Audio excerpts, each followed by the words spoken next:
So what actually happened was I was with a person who liked to spend a lot of money on nerdy stuff. And I was the person that brought in the most money in the house. So a whole bunch of my money was going to things that I didn't really even understand.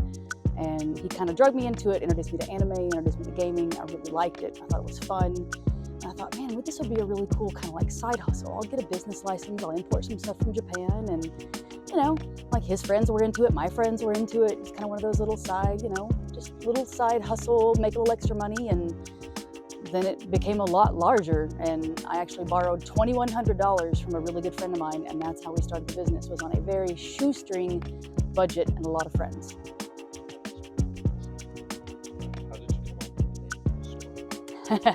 I was sitting with the guy that loaned me the money outside of his store in the mall, which was Southern Trading, and I said, I don't know what to call it. It's really geeky, and I don't know. I don't want to make it kind of a mystical, magical, fantasy kind of thing. And he said, well, why don't you ask Jason, which was my partner at the time? And I said, oh, Jason's always off in his own realm of imagination. And he said, well, why don't you call it Realms Anime? Because we're based on anime. It's like, actually, that's a good idea, Realms Anime. And then over the years, we did less anime and more gaming and sci-fi and fantasy and comics. And so we were like, the Geekrealms. It's still kind of magical and kind of nerdy, and there we are.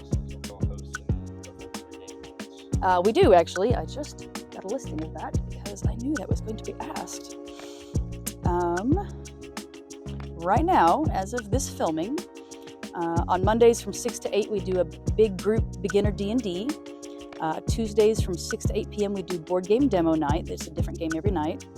Saturdays from noon to 4, we have open play magic with Sean, which is actually really cool. He'll teach you how to play. He'll even loan you a deck. It's not really like heavy competition kind of stuff. It's just playing for fun and learning how to play if you're still kind of new at it. And then Saturdays and Sundays, we alternate back and forth between one-piece tournaments and one-piece playtimes.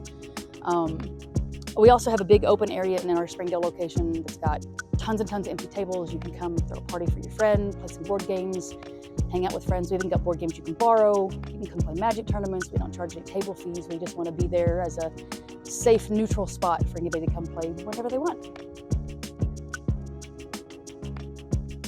It's kind of cool to get to be some people's first experiences, or to get to be their first positive experience. Because we have people come in of all ages, and I mean all ages, from young ones to gray heads, that come in and say, oh man, this is the place I've been looking for. I've been looking for somewhere like this that makes me feel comfortable, that has all the stuff I really like. I feel at home here. And it's kind of cool because when I was growing up, being a nerd was not okay.